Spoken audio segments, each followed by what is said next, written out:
If you've ever meditated and still found peace out of reach, even after years of effort, there's a real reason. Meditation simply can't do what many well-meaning teachings have sold, especially when the ego remains untouched, which wasn't your fault. By the end of this video, you'll understand how it really works and how to move forward.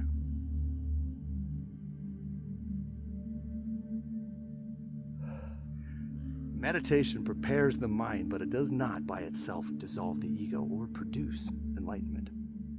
It offers a calmer mind and one more capable of focusing clearly. Meditation practices are like the tools that prepare a building site on which the altar of enlightenment is built, but it isn't the altar itself. But with that very powerful foundation, we can better actively cultivate habits of thinking that align with awakening. The mind can be trained with greater ease to think along lines in the course of our daily life that do dissolve the ego and lead to enlightenment. And it is that practicing, not the meditation itself, that very gently undoes the ego. It dissolves the blocks we've held against awareness of our deepest being and allows us to relax ever more into an experience of awareness beyond the ego that encompasses all.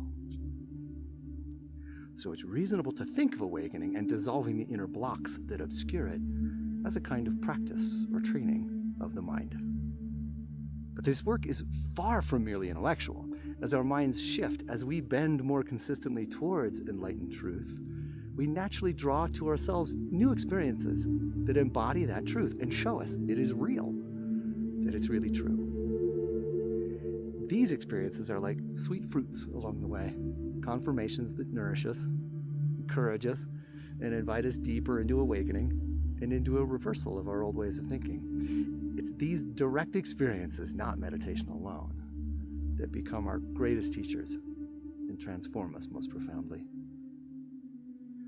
Meditation prepares the ground. Practice tends the growth, but it is still direct experience through which enlightenment blossoms. And what lies at the heart of those experiences? Some may be dramatic, luminous, unmistakably spiritual. Some may be mind-blowing, but most are quieter, subtler, and often arise in the course of ordinary life. They can take an infinite number of forms, large or small, but they are always precisely suited to the individual. And beneath their diversity, they share a single essence. They point us towards peace.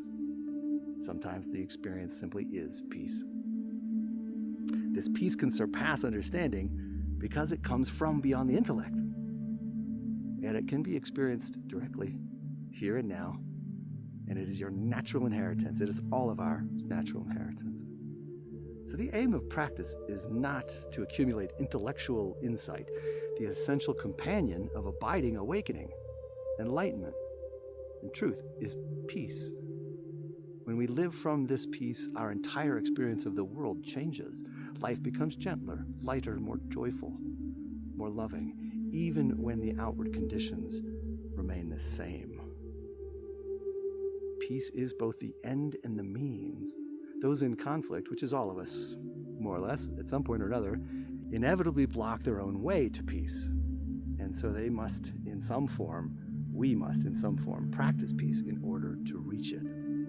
Put in the context of what we've already said here, to experience something different, such as enlightenment, you must come to understand differently, which means learning to think differently. And that reorientation of mind can come much more easily when the ground has been prepared. So where does meditation fit into this? Is it something useful along the spiritual journey, along the human journey? Most certainly. That's why it is something practiced, encouraged, and supported by us here at assistthespirit.com.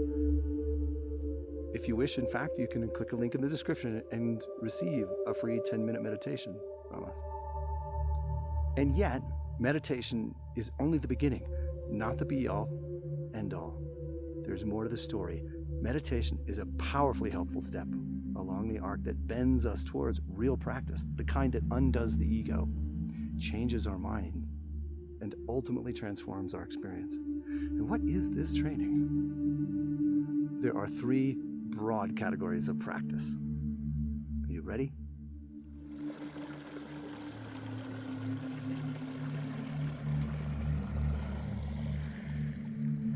Number 1, examine beliefs to see what is true, such that the false dissipates.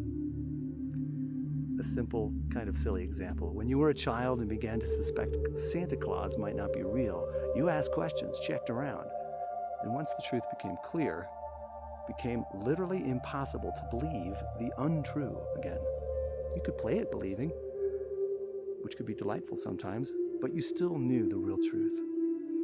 Every belief is like this, including the ones that block enlightenment.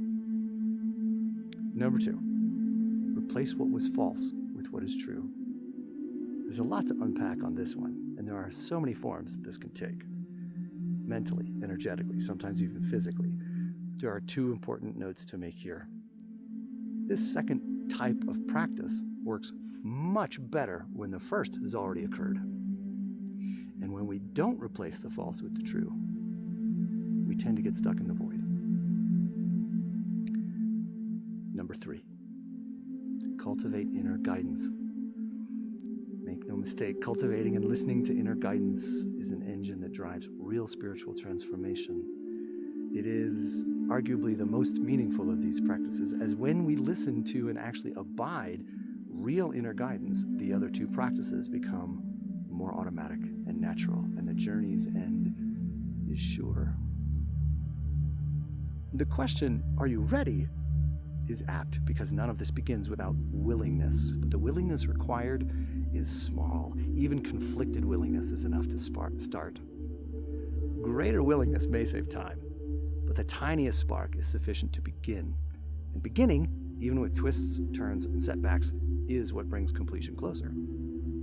There are many flavors of these practices in the world, and these 3 form the heart of what we support and how we work at Assist the Spirit.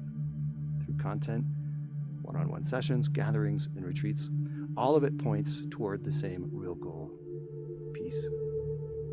And since the peace that surpasses understanding is both the end and the means, we can actually start at the end to learn the means. I call this awakening upside down. We explore it at least once a month for free on Zoom. And we'll go into all of this in much more detail in upcoming videos. But even what we've covered here, if practiced sincerely, is enough. If something has stirred in you, stay with it for a moment. Let it settle in its own way. And if you want to explore more of this work with me, there are a few ways to do it. You'll find links below to a free ebook and the 10-minute meditation, as well as one-on-one sessions for those who feel called to go deeper.